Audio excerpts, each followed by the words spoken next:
Animals that were not created by nature but by scientists. Number 1, deer mouse. This is half deer and half mouse. It was created by combining the DNA of a deer and a mouse. Its legs are longer than a normal mouse's, and its face looks like a deer.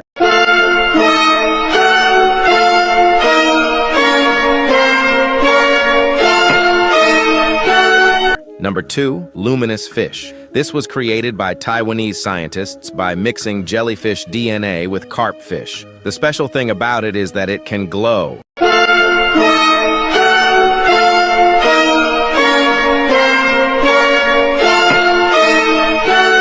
Number 3, GFP bunny. This is a glowing rabbit made by combining jellyfish DNA. It literally shines in the dark.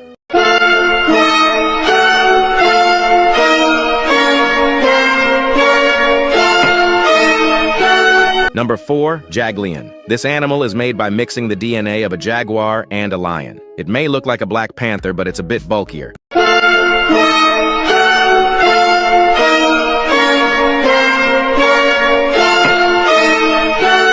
Number 5, zorse. The animal you're seeing is created by crossbreeding a zebra and a horse. It's called a zorse.